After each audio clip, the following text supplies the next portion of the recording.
Hey everyone, welcome to Tetsuo Tells a Story. I'm Tetsuo. If you're new to the channel, be sure to subscribe and share my video with family and friends. If you have any topics or ideas you'd like for me to do, place them in the comments below. Talking about comments, this episode was requested by you, my subscribers. So special shoutouts to Ale Yang and Jia Zhang for requesting this episode. Now, without further ado, relax and turn on your nightlights. Please enjoy this episode titled 7 True Chilling Haunted House and Paranormal Stories.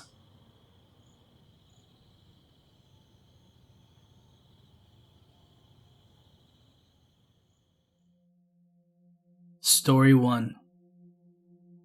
A year of my childhood was spent in an old and haunted house. The house was dark in the daytime and cold during the night.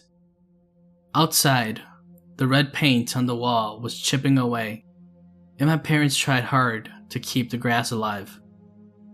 We lived in that place for only a short time, but the things experienced there are remembered for life. We had to throw away an old sofa. One night, when everyone was in bed, but not asleep yet, a sound came from the living room. It sounded like someone was jumping on the sofa. There were 5 of us living in the house. My sister and I were still young, and we slept with our parents. My older brother slept in the other room. All of us were in bed, and we can hear my older brother talking on the phone in his room. We never sat on that sofa again. And after a few days, my cousins helped pull it onto the curb. On an early morning, sometime in September, when the mornings have become very cold, my brother rushed into the bedroom and woke everyone up. "Did you hear that?" he whispered. My brother was always the first to wake up, because he had a morning job that began very early. "What is it?" whispered my parents. "Did you hear it? It sounded like kids playing in the living room." "Yes, I heard it too," said my mom. In a similar event, my uncle came to visit, and he slept with my brother in his room. Later that day, my uncle asked me why I knocked on the door so early in the morning. When he opened the door, I ran off to the living room before he could see me. That was strange because my uncle woke up before I did and was chatting with my parents in the living room before I was even up. I once overheard my mom talking on the phone with a friend who visited earlier that day. Her friend said through the phone, "Your little boy is very shy. I met him a few times on my way to the bathroom, but he ran away before I can talk to him." On that day, my sister and I were told to stay in the bedroom so we wouldn't disturb the adults while they were chit-chatting. I stayed there the whole time. My mom, of course, knew of this, so she asked her friend, "Which one? What did he look like?" Her friend responded, "You know, the little one, the one with the long hair." My dad never let the boys keep long hair.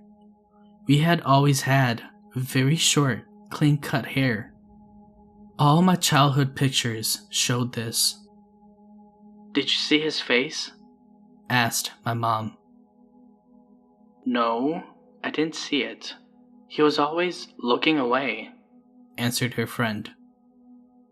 One afternoon, I heard a baby crying from the closet in the living room, where we hung our coats and stashed the toys. I opened it, and a doll fell out. It was one of my sister's very old, life-size baby dolls. Crazy thing is, The crying stopped right when I opened the closet door. But that story is an entire story of its own, and I will tell it in detail if enough people request it.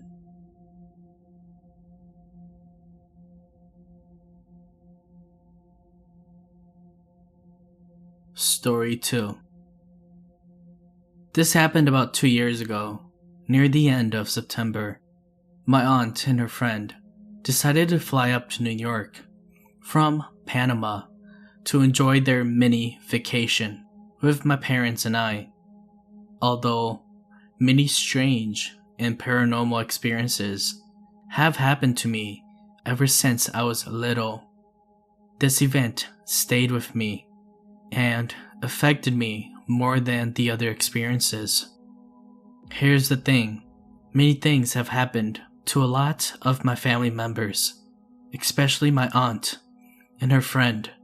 We'll get back to that later though. So, it was around 10:30 p.m. at night. Keep in mind that my old neighborhood was very calm and a quiet place, since I lived near the countryside with not much action happening in the neighborhoods. The neighbors were either elderly people or very young couple with small children. None of that could cause trouble around the neighborhood. There were about 20 to 25 houses in the entire neighborhood that I lived in. Moving on, the three of us decided to stay up late to watch scary movies while my parents slept upstairs in their room.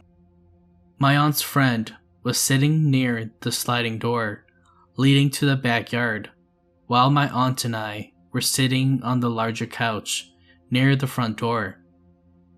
I was sitting on the left side where the door faced, and my aunt sat on the right side of me, which meant I was closest to the front door. We spent about 10 minutes debating on which movie we should watch. After those 10 minutes, we finally chose to watch Odd Thomas, which wasn't really a scary movie. It was about a guy who could see spirits and demons. What a coincidence. We were only 2 minutes into the movie when I had a sudden urge to look at the door. I glanced back at my aunt and her friend, only to see them staring at the door as well. I looked back at the door for about 5 seconds. Then came a loud bang. Then another one followed right after. Then a third. All 3 bangs came from the front door, almost as if 5 people had just body slammed into the door 3 times.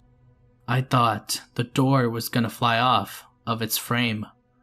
My first instinct was to run into the kitchen and grab a knife, but as I was about to do that, my aunt grabbed me by the shirt and told me to stay down.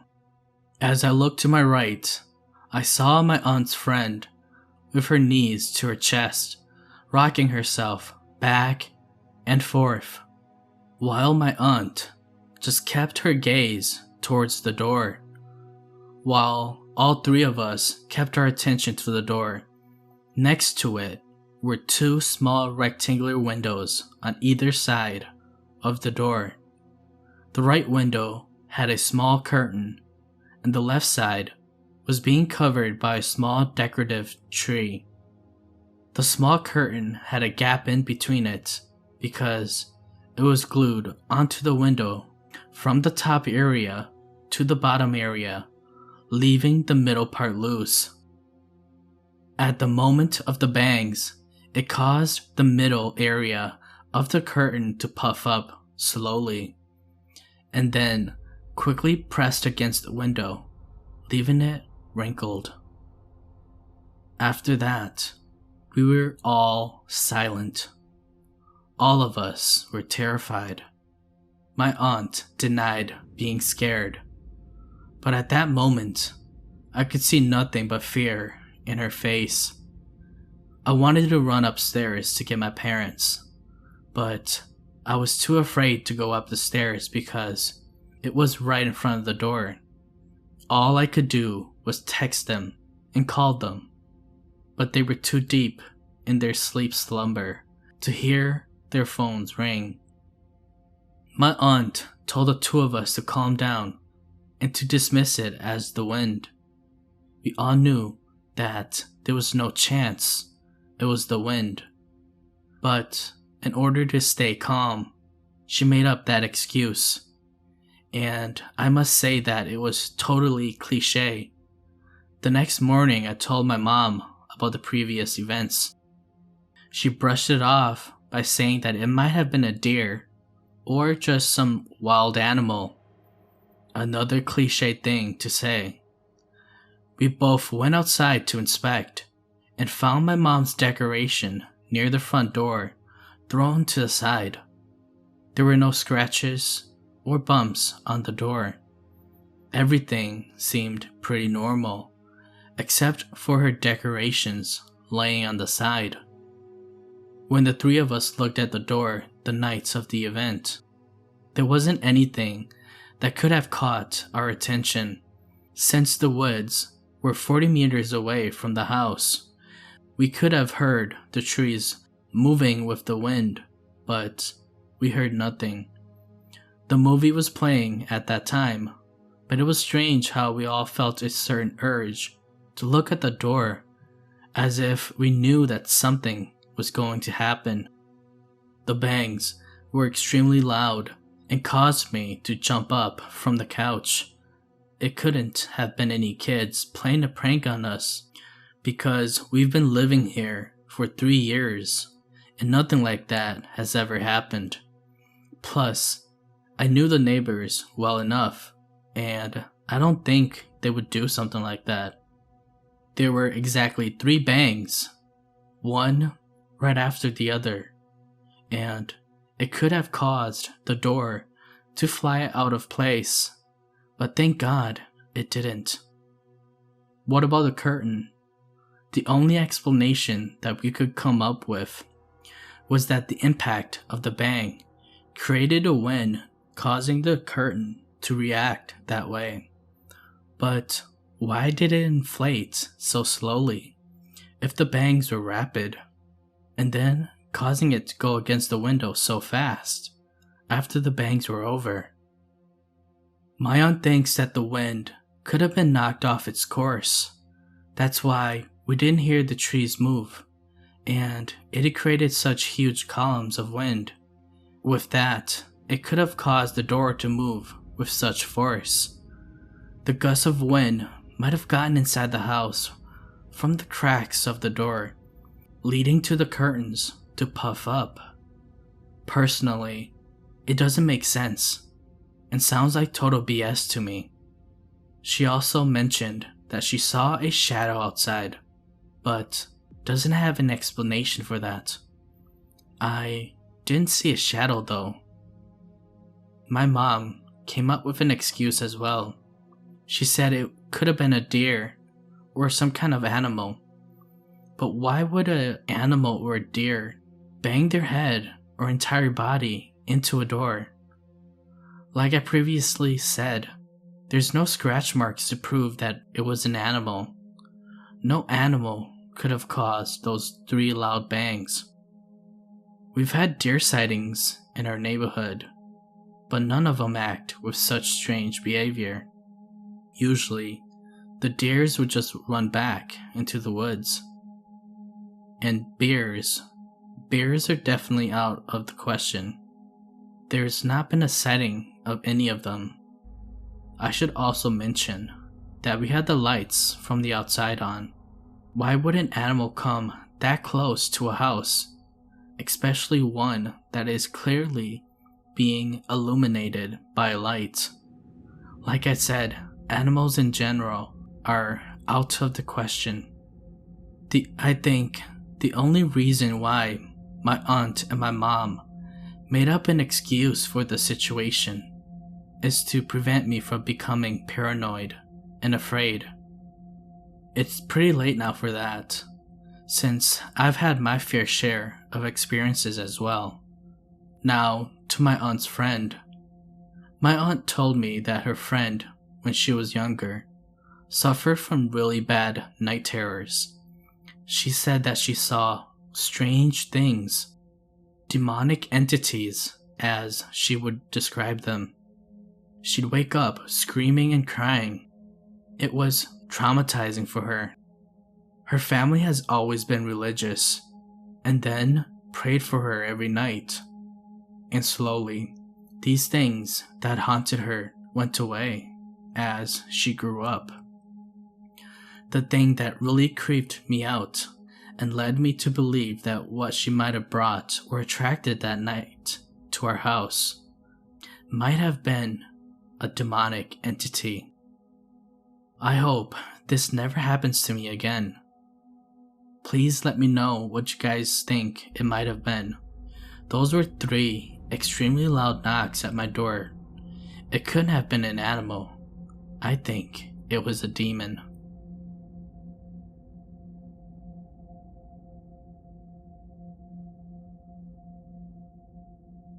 Story 3. I lived in an old apartment building. I've been here for about 2 years, and my roommate and I have had very scary experiences thus far.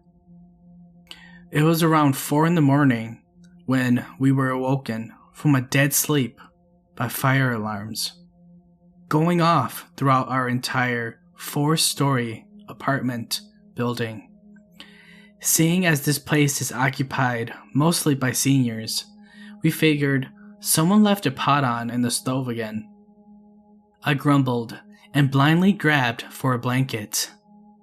Last time that we had a false alarm, I was left shivering and barefoot in the sidewalk, waiting for the fire department. And I wasn't gonna let that happen again. My roommate and I put on our shoes.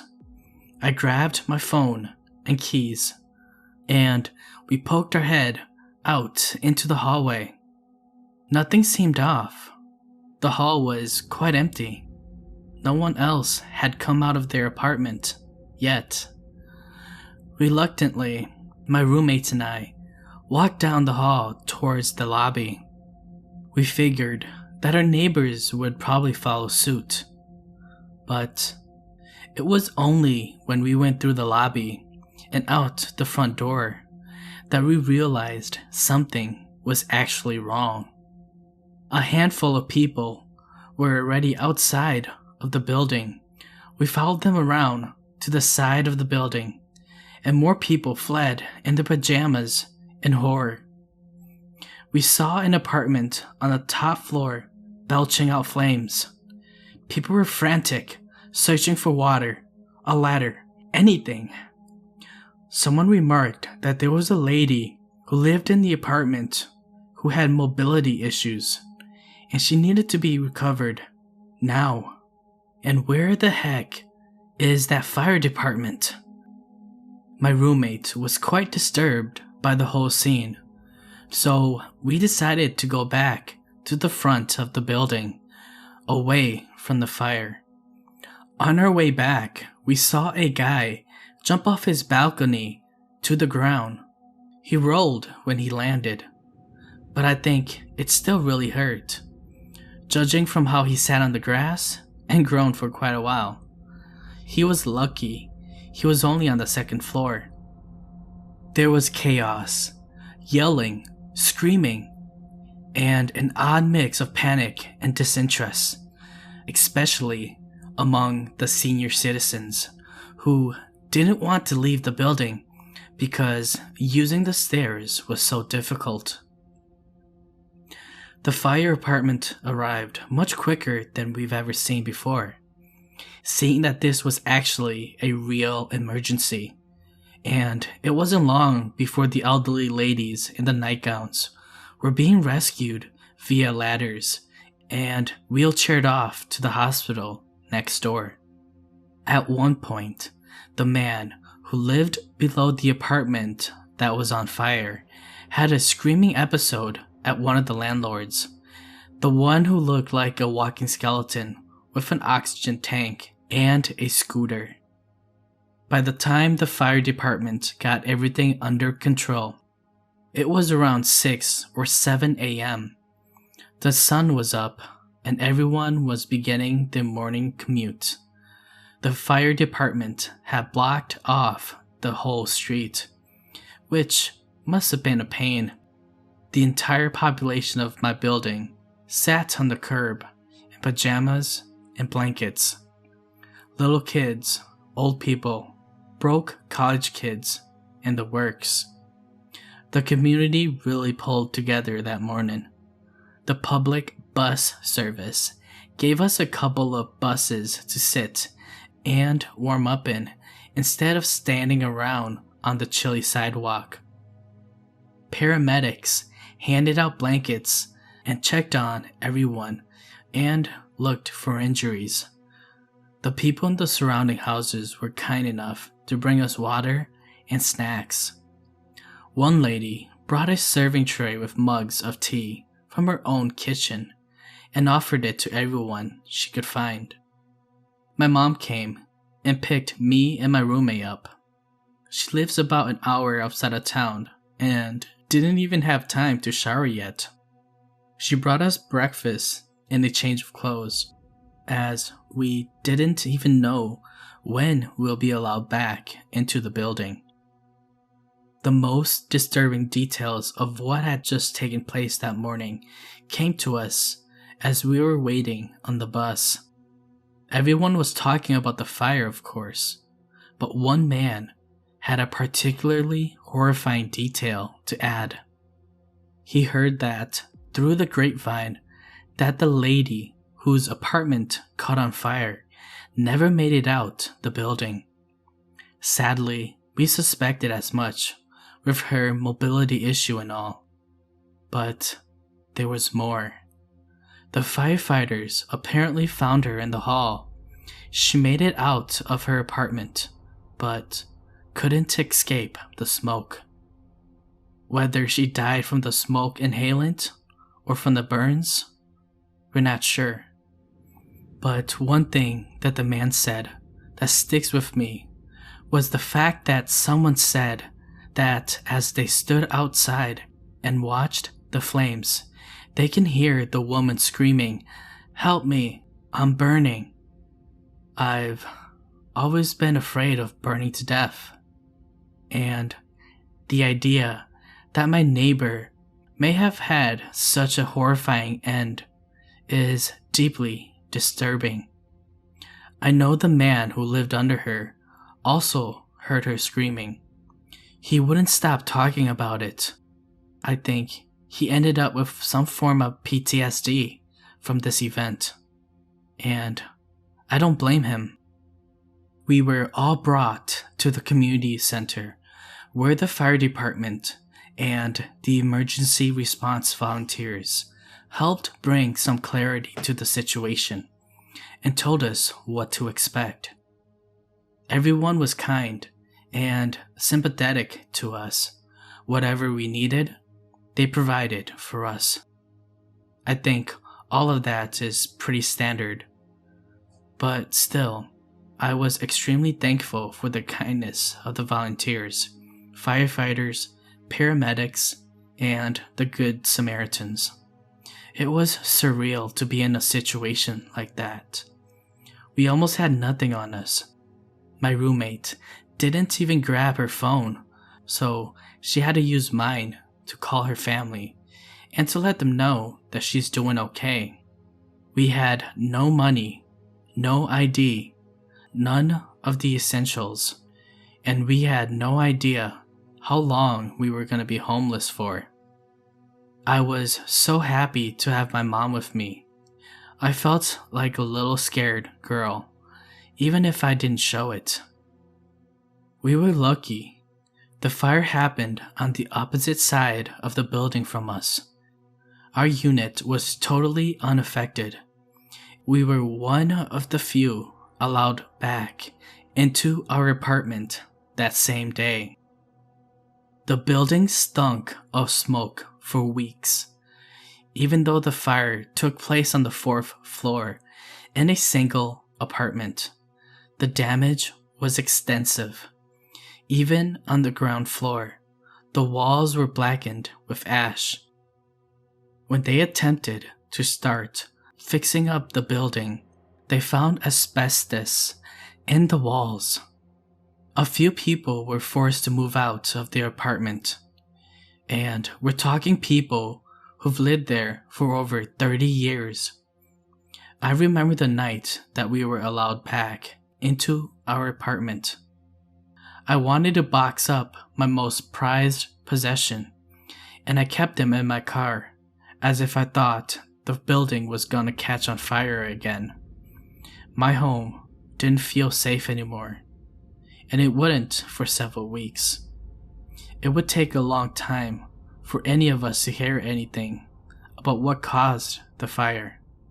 Last I heard, a space heater was to blame, but I don't know for sure. In the days that followed, the fire was featured on the front page of the local paper. The family that lived down the hall from us was featured in the picture. The article spells out in details that I've already heard. It labeled the guy that lived below the fire as a hero for attempting to save the lady upstairs. It was a valiant effort, but there was really nothing he could have done without endangering himself.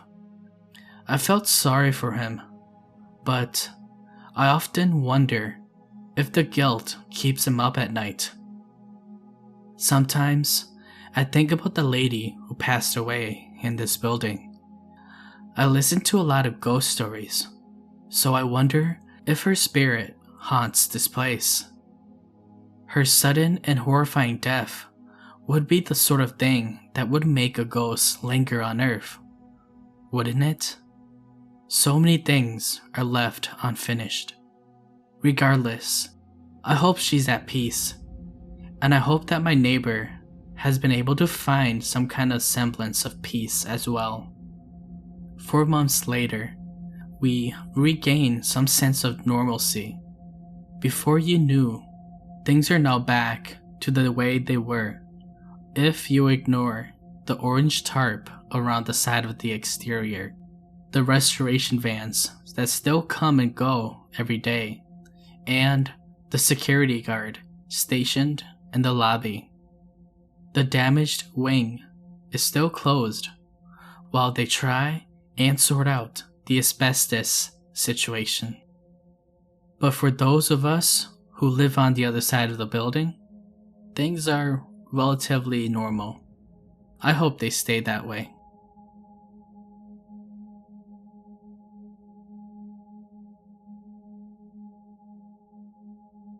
Story 4. I have always been interested in listening to other people's ghostly encounters, but I had never actually experienced anything unusual myself until this, which has since made me a little bit less skeptical. At the time of my encounter, I had recently landed a new job, which paid a lot more than what I was used to, so I moved into a house by myself closer to the CBD, Sydney Central Business District. The house was a nice little Queenslander in an area with steep streets and a great view of the city itself. I loved it. It took me all day to get my stuff in there with the help of a few of my mates who hung around into the night to help me settle in. It wasn't until they left around 11 p.m. that strange things started to happen. Alone, for about 5 minutes, I was in the kitchen cleaning up, when suddenly I feel strange for no apparent reason. It was a feeling I can't describe, sort of like the feeling I get by just having deja vu or having something during the day that reminds me of a dream that I've had the night before. It wasn't a bad feeling, just strange, like I've been to this place before, which I most certainly hadn't. Unable to shake off this feeling, I decided that I must be tired. So, after hunting for my toothbrush and toothpaste, which was still packed, I went to bed. Lying there in the darkness, trying to ignore how I was feeling, I opened my eyes, which were facing the door of my bedroom. I saw a figure standing in the doorway, seemingly looking at me. I was frozen with fright and a little in disbelief. The figure, which was featureless, just looked like a shadow in the dark. It was only there for a few seconds, then it turned and walked. I could hear it walking back into the lounge room. I laid still, straining my ears to see if I could hear sounds coming from out there, but I heard nothing. Annoyed at how frightened I was, I decided that I should go out there to investigate. I'm usually not frightened, as I'm a pretty big guy myself, and I think I could handle myself pretty good if need be. First, I turned on the bedroom light. I walked quietly around the house, turning the other light on as I went. I went to check that the doors, front and back, were still shut, and the windows were still shut as well, so no one could have gotten in. Not wanting to go back to sleep yet, I turned on the telly and I watched it for a while. I soon thought that I was imagining seeing that thing in the doorway, and convinced myself that it definitely couldn't have been a prowler or anything like that, and logically, it couldn't have been a ghost either because I don't believe they exist. Now, back in bed with the light off, I rolled over to face the wall this time. Just as I began to doze off, I started to get that strange feeling again. Then, my bedroom door slammed shut by itself. Scared senseless, I jumped out of bed and tugged the door open. There he was again, this time face to face, up close. This figure was right in front of me. I could have reached out and touched him. I could see his face, but it was too dark to make out his eyes. I stood there, one hand still on the doorknob. Before I could do or say anything, the thing opened its mouth and a gargle, soft hissing sound came out.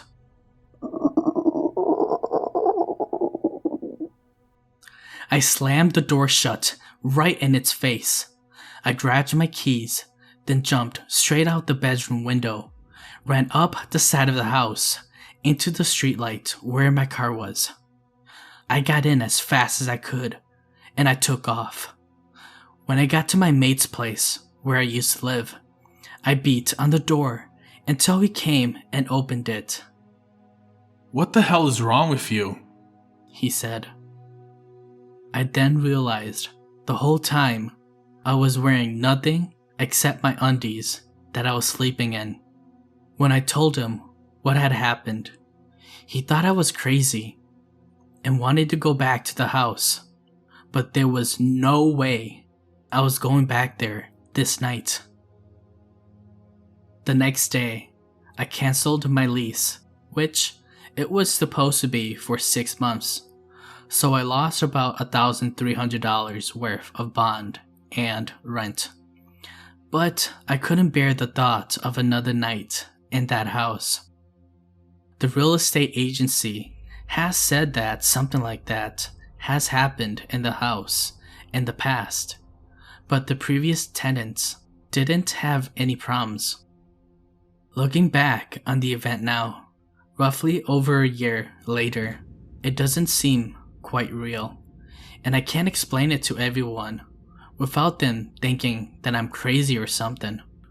But I know something definitely happened to make me react like that.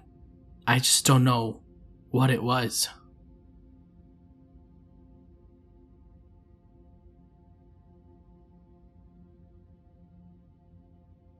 Story 5. A few years back in high school, I went to Johnson Senior High, St. Paul, Minnesota. A group of buddies always walked home from school when it was warm. If we weren't home, then we were at my buddy's Bboying. One day, my buddies, a group of 6 of us, were headed to my buddy Philip's house to hang out. I had to work, so I wasn't with them. It was a nice, sunny, warm day, just like any other day that we would hang out. As they walked towards the tunnel in Phalen Lake, most times they would talk about how haunted this tunnel was or whatever. It's also because the state trail was also on top. My friend was being a smart snob and started mouthing off. He said, "Ha ha, this tunnel isn't haunted. If it is, show something. Come on, make the wind blow as hard as you can. Make it all dark and all cloudy." But nothing happened. A few weeks went by, and one day, my friend walked home by himself. It was hot and sunny, sort of towards the end of the school year. As he reached the tunnel, all of a sudden, out of nowhere, the sky went dark, and a strong wind flipped him off his feet. It scared the heck out of him that he almost pissed his pants.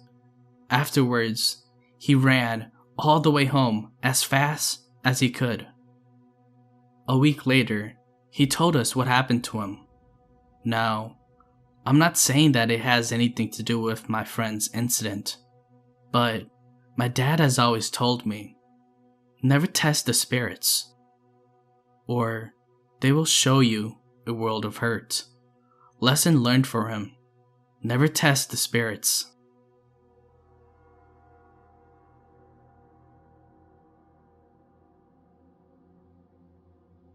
Story 6. This happened 4 years ago. Just thinking about it gives me the shivers. Okay, I was 10 then, but I remember it very clearly. Before moving to this house that I'm living in, I lived in a real, actual haunted house. The haunted house was located in Lembah Keramat, Malaysia. What made me believe that the house was haunted is that sometimes when the whole family goes out to dinner or whatsoever, we would always leave the lights off. But when we come back home, my room, my brother's room, and my parents' room, the lights were all on, super bright. We didn't think about ghosts at that time. Sure, we had other thoughts in mind, like maybe a burglar or someone else came into the house.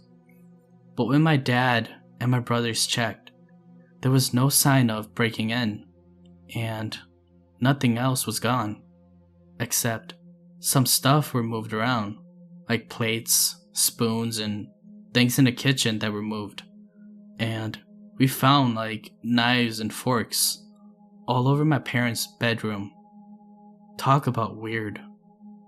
During Ramadan, my sister told me this story, that when she was still little, my mom wouldn't let her fast. So every morning when it was time to sahur. Sahur is the meal consumed in the morning before starting fasting.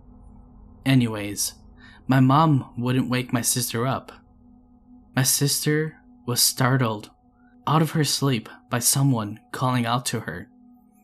It was a lady's voice, you know, all gentle, sweet, and kind. But something wasn't quite right. Her voice sounded as if she was in a box or something. Out of the grogginess of her sleep, my sister assumed that it was my mom, calling from downstairs. My sister, Annie, that's her name, stumbled off her bed and sleepily went downstairs. But instead of seeing my mother and the rest of my family ready to eat, the whole place was just pitch black. Not a single light was on. She could only make a faint light out of the microwave, and unmistakably, the sound of someone or something was cooking, using our pots and pans, clanking and all. And the microwave was on, but nothing in there. Oh my God. The way my sister told the story was so frightening. My sister said she was scared right out of her mind. She screamed like heck, and she ran upstairs to her room and slammed the door shut.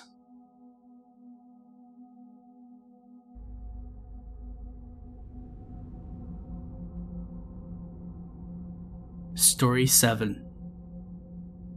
I live around Mark Hopkins. To be exact, I live on the 21st Street. I've lived here for about 6 years, and I've never encountered anything scary like this before. When I was a little kid, I would always play in the park up until dawn time. Well, till the volleyball players and all the gamblers went home, which was dark. Usually, on the summer days, the volleyball players and some of the people who were gambling would stay all the way up till nighttime, just right when the sun slowly sets. Well, I encountered something about a week ago, on Friday. I was playing with a bunch of my friends and a little cousin of mine. I had 3 friends around my age: Chia, George, and Lee. Lee was a girl, by the way. Anywho, it was 7 p.m. and the sun was barely setting. We decided to gather all our siblings together to play hide and seek. Call us dumb or whatever you want, but it wasn't getting super dark yet. Of all the kids all together, we all added to 16 total. Yeah, a lot of kids, I know. So George decided to be the seeker. I decided to be the second seeker, because there was a lot of kids, and George couldn't find them all by himself. So together with George, he and I counted to 100. 1, 2, 3. So the kids weren't really the smartest. We told them to only hide at the park. Some of them decided to hide at Rosa Parks, the middle school, and at Mark Hopkins Elementary. So both George and I had to run everywhere to look for them. And it took a while, and now the sun was starting to set. And it was so exhausting. We've only found 8 of them thus far: Daniel, Ling, Shua, the twins Tom and Tim, Mai, Jer, and McKinley. We needed 6 more people to find. I hopped the fences of rows of parks, and I found 2 kids at the bleacher and the soccer field. By this time, it started to get real dark, and I was really hoping that by the time I got everyone, I could head back to the park to count up all of them and add up to see if the total was the same before we started hide and seek. The 2 kids I found was the age of 8 and 4, the sibling of Lee's. The 8-year-old's name was Kang, and the 4-year-old's name was Cha. Curious of how Cha climbed the gate, I asked, "Hey, who helped you climb over the fence, kid?" He smiled, no reply. Then Kang said, "We were too small to climb. We just squeezed through the gates over there." And Kang pointed towards the gates that entered the elementary school across the field. Thinking of nothing, I put Cha on my back and I carried him back to the park. But I didn't climb the fence. I went around because there was an unlocked gate at the front on the left side of the school. Kang ran ahead of us and ran to the park. Tired of running everywhere, I would let Cha down, hold his hand, and then give him a piggyback ride again. When we got to the park sign, I put Cha on my back because he kept pulling my shirt and saying up, up. So I put him on my back and walked towards the table. This time it was dark and the street lights were on. Everyone agreed to meet up. Then we would all walk together home after the game. So when I got there, Chia counted all the kids. The total added up to 17. 7 frickin' teen. We had one extra person. Still carrying Cha on my back, I put all the kids in line and asked for their names. Lee was the last person, and sadly, she was holding on to her own baby brother Cha in her arms. Then my friend George yells, "Run!" Scared for my life, I dropped whatever it was on my dang back and ran like heck. Now, I'm 5'2" and 125 pounds. Sadly, I'm a little chubby, so I lost my balance in the middle of the intersection of Matson and Tamil Shatner. Stupid me, I turned to look behind, and here is the baby that I was carrying on my back. It was chasing after me, crying. What the heck, right? I was so scared, I kept calling for my friend Chia. The good friend that he is, he ran back and pulled me up. And I was literally crying and telling him, I won't make it, I won't make it. I can't even feel my legs anymore. My knees were scraped and my chin now bloodied. Yes, I fell head first. Anyways, we got to the corner of Collingwood and George, and we were with all the kids. George then says, "Dude, we have to go to Chia's house. He lives closer than all of us here." All of us ran all the way to Chia's house. We opened the garage and sat inside, trying to catch our breath. Chia goes inside and comes out 5 minutes later with band-aids for those who fell and scraped themselves. Additionally, he brought a pack of those Joss paper, you know, the ones you would see outside of Asian people's house, especially Hmong people's house. So he then sticks these Joss paper on us, sort of like the Chinese vampires, but instead on our foreheads, it was on our bodies. I thought it was sort of silly. But that night, I had my parents pick me up and my 3 siblings. When I got home, I told my grandma what I encountered. And you know, old people, they love to gossip. My grandma said before I was born, when she barely came to the States, they lived in a house off of 24th Street. She told me that a Hmong lady threw her unwanted baby boy at the park, hoping a Hmong family would find the baby crying and take it home. Sadly, the baby died overnight because it was too cold. The baby was found by an American lady who was on her morning jog. Ever since this incident of this baby chasing me, I have not been to the park. I have been home all week, paranoid as heck. Has anyone else experienced this? Again, this is the park near Rosa Parks Middle School and Mark Hopkins Elementary. Let me know if you've also encountered weird incidences here.